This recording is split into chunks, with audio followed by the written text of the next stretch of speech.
All right, Jim. Let's talk a little bit now about you've graduated from St. X and your football and baseball career, and I understand at that point you were offered a scholarship to the University of Tennessee. Is that correct? Yeah, I was recruited pretty good by Tennessee and had several schools. I almost went to University of Kentucky, and I was recruited down at Duke University, and I think I might have gone down there, except that it was wartime, and the coach down there went on active duty, and that changed things around. As a matter of fact, Duke may not even have, I don't know whether they had a team. Well, I know they didn't in '43. A little sad thing, did you know that the Rose Bowl game, January 1st, 1942, was actually played at Duke University? How about that? West Coast, the bombing and the invasion and all the stuff that they were worried about. They actually played the Rose Bowl on the East Coast. That's interesting. At Duke University. Wonder why Duke was chosen. I have no idea. There. I don't know whether it was the size of the stadium or. I really don't know. That is fascinating. Recruiting process in those days were. I don't know how they are these days, how they go these days, but back in those days, when a school was interested in you, if you showed any interest, you'd go to visit the school, and they'd dress you out, and you'd knock. Yeah, and that's the way it was pretty much everywhere I went, except at Tennessee, as a matter of fact. I mean, Tennessee didn't, they assumed that you knew how to do that. And all they wanted to do was see your moves, how you could run, and your basic moves, how you could go laterally and one thing or another like that. And what your time was, how how fast you were. And but I really would have liked to have gone to Kentucky because I had so many friends there. That were already at Kentucky. But the thing that kind of a silly thing, I guess, but at the University of Tennessee, all the athletes lived right in the stadium, or at least the football players lived in the stadium itself. That's where our dorm rooms were. And they were all together. And up on the hill there was our training room, or not our training room, but our cafeteria, our food where we ate, was all together. Everything was all together. At Kentucky, there were players that lived in a dorm. There were some of them that lived in apartments, and other ones lived in a boarding house, and they were scattered all over. The same way with with food and everything like that, and I don't know why that was important to me at the time, but it really was. And of course the facilities were a little bit on the upper side down at Tennessee too, but for the most part it was that feeling of separation, that didn't quite appeal to me at Tennessee. And that was the old Shields-Watkins Field, I guess, wasn't it? Shields-Watkins Field, same as it is right now. Yeah. Yeah, the bottom of that stadium there. Yeah, Shields-Watkins. You got to. Yeah. How can you know those kind of? I've been down there many a time. Come out of there with a defeat.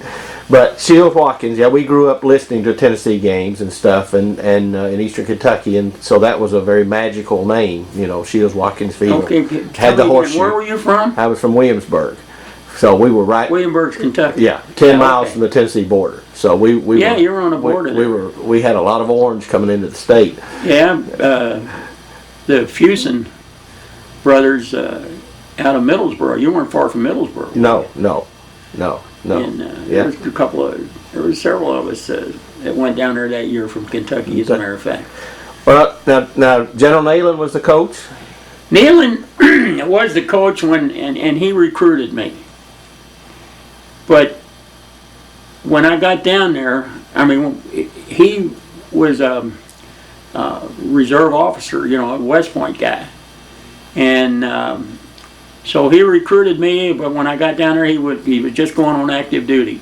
So he went on active duty right before the season of 1942. Mm-hmm. And the head coach was a fellow by the name of John Barnhill, who later, after the war, when Neyland came back, he moved to the University of Arkansas and made a big name down there. As a matter of fact, they got a building named after him down there, Barnhill building at Arkansas.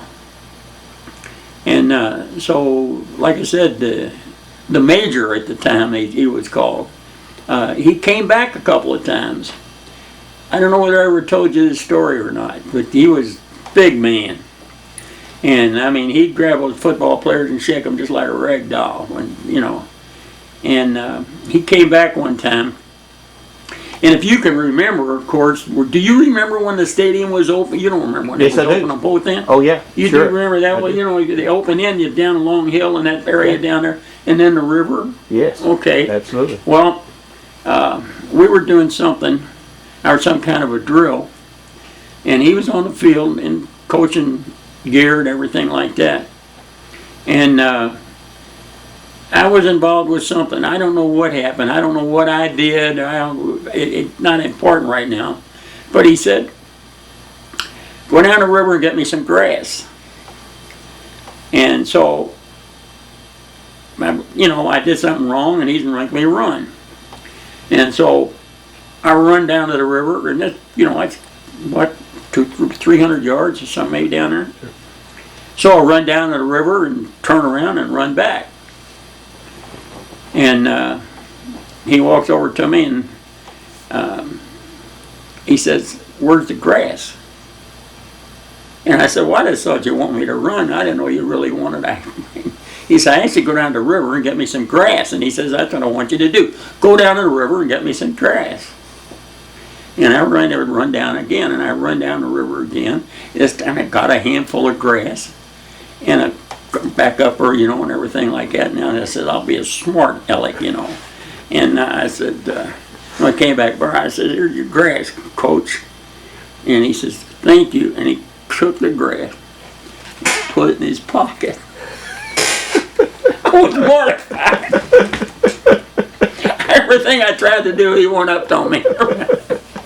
Oh, man, but he took a handful of grass and stuck it in his pocket. I felt about that tall. But he came back 2 or 3 times during the year on leave, and he generally made his mark. The thing I can remember, the thing about it I remember is it was right at the very beginning, and I was still with the freshmen at the time. We were down there just about a week into practice, and a couple of guys got into a fight on the field, and oh my Lord, the next thing I know, he's hollering, everybody up, everybody up, everybody up.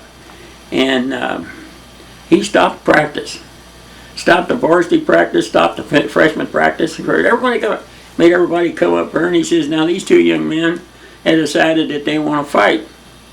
He says, now that's going to be okay, except I don't want them scarring and beating up my equipment. Football equipment, young man. So he made them take off their pads, you know, strip to the waist, and saying, okay, now fight. And, well, you know, by this time, you know, everything about, you better do some fighting, he says. And then they start pawing at one another and swinging, and one thing or another. And he stood out there and made them fight, and made them strip to the waist, and because he didn't want them scarring up his equipment. And needless to say, that you didn't find very many fights that took place on that field. Now, sorry to write now. He's always been a very interesting man to me, and he has to be one of the most interesting people you've met in your life. What made him who he was? Oh, you know, I guess the, you know, the military training. I don't know what his background was before he went to West Point, but I know he came out of West Point as what is that big award that they have, the Master of the Sword or something like that at West Point, which designated the prime or the principal athlete, of all things. And he was the holder of that title, and he came out of West Point. He was an engineer by education, and he was called into active duty, and I think I really only I only knew him on a couple of one recruiting interview, and then certain times on the field, and enough to know that for some reason the minute that he hit the field he could be 100 yards away. Everybody knew it. He's a very commanding person, big guy, 6'4", 6'5", something like that, and his voice was so authoritative voice. Gee, I don't know. It was a feeling more than anything. That you can't really say that he was this or he was that. It was just, he was all of that. He was, just a legend. How do you feel that even maybe subconsciously he affected you or made an impression on you as far as your leadership ability? Because I've heard many thoroughbreds and many barbershoppers say the same thing about you, that your presence was much more than just anything that they could define. So did you feel that Nealon made an impression on you as a leader? As a type of leader? If what you say is true, I would have to say that he would be one of them. He would have to be one of them, particularly from an aggressive standpoint. The three gentlemen that I mentioned from Louisville were not involved with an aggressive situation like Nealon was. I mean, they were much more. It was a much more passive thing. Just as strong. The influence of Peck Hickman and John Huddle were just as strong, but from, I just do this badly, but from a different angle. Coach Hickman and Coach Hellman and Coach Lawrence were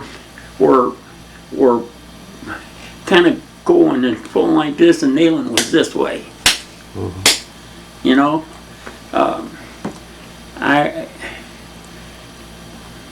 Would it be fair to distinguish? Thought about this in this term before. Would it be fair to distinguish the difference maybe between Coach Wooden and Coach Rupp in terms of style? Is that a fair? I think that'd be I think that'd be a fair assumption.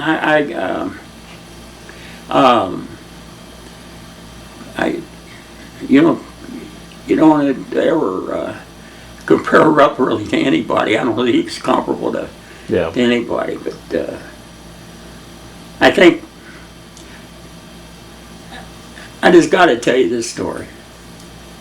It involves Coach Rupp, and I can't really tell it. At the end of my senior year at St. X, I was selected to play an all-star game. You remember the old Shrine all-star game? Sure. You may be a little older than I thought it was. Well, the Shrine all-star game was played at Lexington, sponsored by not Kosera, the Oleka Temple up there, of the Shriners. And Coach Rupp was a big man in the Shrine. Yes, he was. And as part of the 33 players from the East and 33 players from the West that made up that game up there, we went up to Lexington and played, and Coach Rupp was involved like crazy at the time, and with the game. I mean, he was probably the chairman of the thing, or a good part of it. And he would see to it that we all had to visit the hospital. And so he took us, our team in separate time, we went to the hospital. And these poor kids up there, some of them so deformed and everything, other kind of things, just terrible things that you'd see. And every one of them, he knew every one of them by their first name. And they'd grab him and hug him and love him. Ah.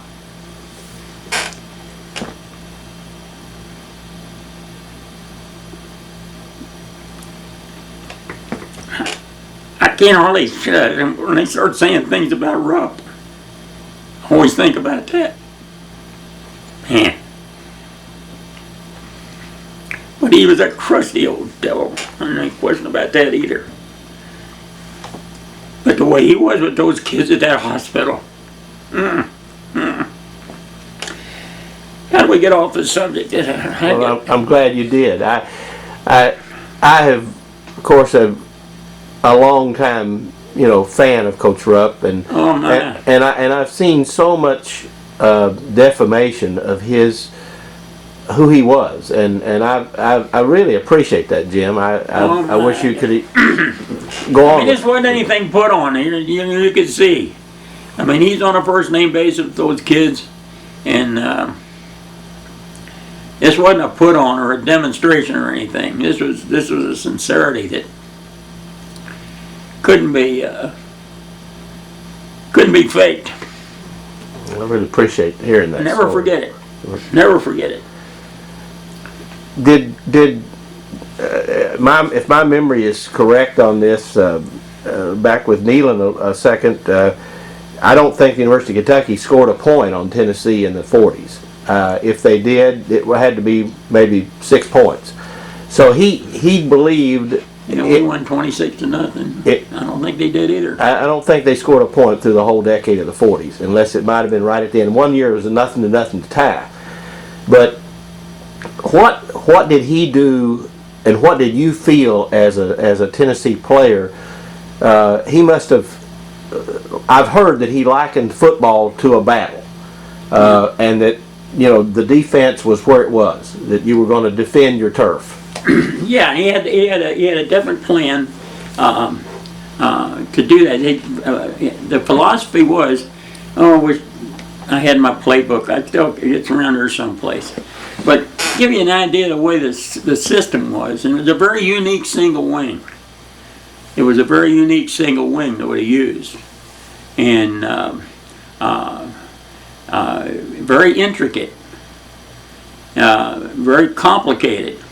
For example, the tailback the exchange between the center and the tailback and the fullback. The tailback would be, if you're the defensive guy looking this way, right at the center, the tailback would be here, the fullback would be a step in front of him. And either one of these two could receive the ball from the center. That center had all kinds of different places for that ball to go. If it were a pass, the tailback always stood up one count ahead of the snap signal, and stood up, and the ball was delivered on his right ear, or if he's a passer. In other words, he'd be down here and up here, he'd stand up, a ball hit him at the right ear. If he'd taken and carrying the ball to the right, it'd been onto his right knee. If he's going left, it'd be onto his left knee. If the fullback that was spinning back that they called him, if he was going to spin to one way, it would be on his left knee, or it would be on his right knee if he was going to spin that way, or directly at him if he was going to plunge straight ahead. So you can see that it was a very complicated situation to start with right there. The basic philosophy was, as far as battles were concerned, the basic philosophy was to put 6 men on 3 at the point of attack.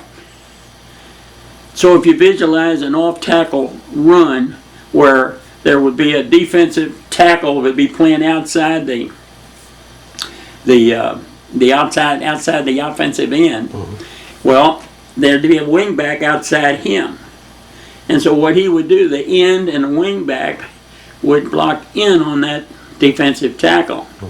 The blocking back and the fullback blocked out on the defensive end, and the 2 guards pulled out and not follow one another, but they pulled out in a situation where the first guard went back like this and the second one this way, so that when they went through the hole, they went through the hole shoulder to shoulder on the linebacker. 6 men on 3 at the point of attack. And that's the way he figured things. From a defensive standpoint, or for an offensive standpoint, you take the first page of your book, and the very first page had just one sentence on there, had one statement on there.